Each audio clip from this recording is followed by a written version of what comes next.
Going up to News Acc, Wednesday 22nd September 2021. We'll look from the papers. First up, New York Times, there's Joe Biden speaking at the headquarters of the New World Order yesterday. Story over here about Trump campaign knew that all the voting claims they were making were false. Beside that, Facebook using the news feed to advertise how good Facebook is. Down here, Florida Surfside condo collapse. Relatives wanted to be a memorial, but developers just see dollar signs. Beside that, Google bought a building in Manhattan, $2 billion. USA Today, some kind of pro-war propaganda. Down here, Haitian migrants' options dwindling. That's Haitian migrants heading back over the Rio Grande into Mexico.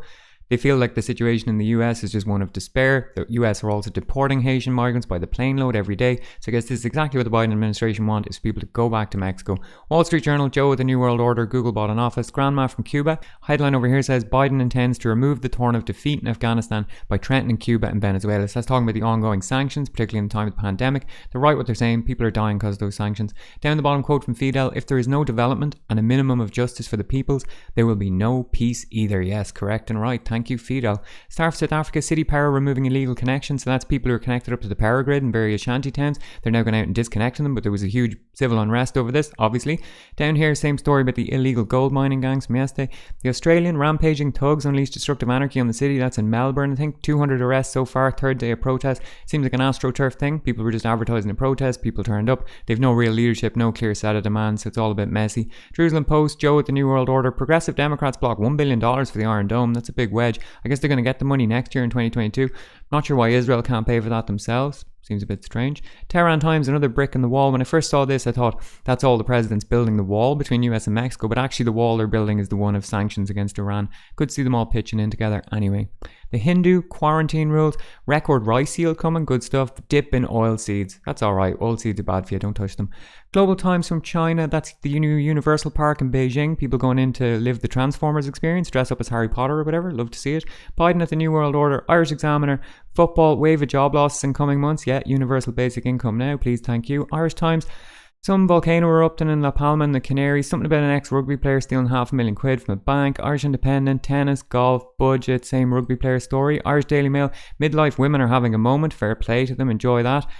Story about rising fuel costs, same story about the rugby player embezzling the money. Irish Sun, football, lotto, true crime, human interest, football, Evening Herald, football. Hospital bomb scare, they're building a new children's hospital in Dublin. There's now been a bomb scare following on the heel of 20 different arson attacks.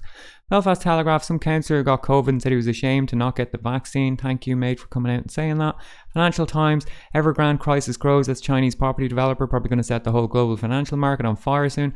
Story in the middle, energy watchdog presses Russia to ramp up the gas supply for Europe. Apparently Russia have been throttling the gas supply to put pressure on Europe to approve the Nord Stream 2 pipeline is what's going on there. Down here, Universal Music got floated on the stock market, was valued at multiple billions, I guess, and gave $140 million windfall to the chief. Congratulations to him.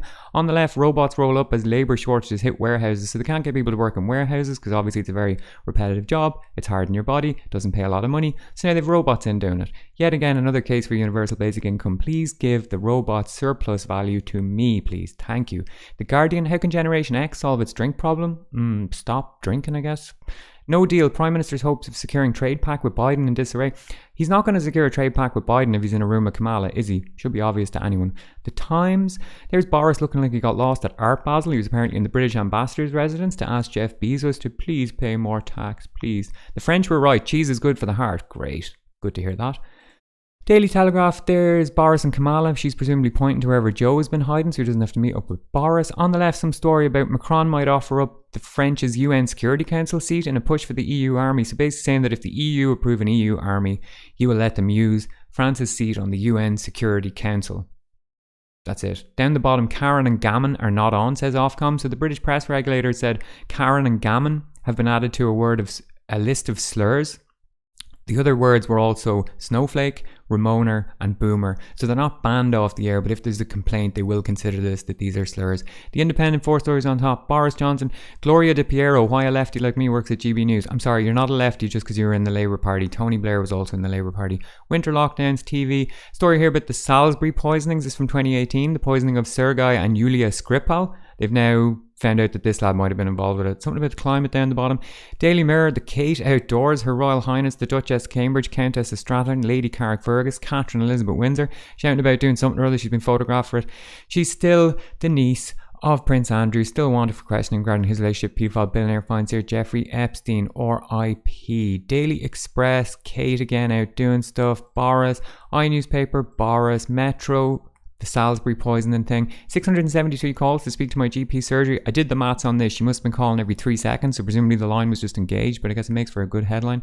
Daily Star, are we running out of heat and meat? I mean, maybe, but maybe just stop eating meat, chop down some trees, burn them. I don't know.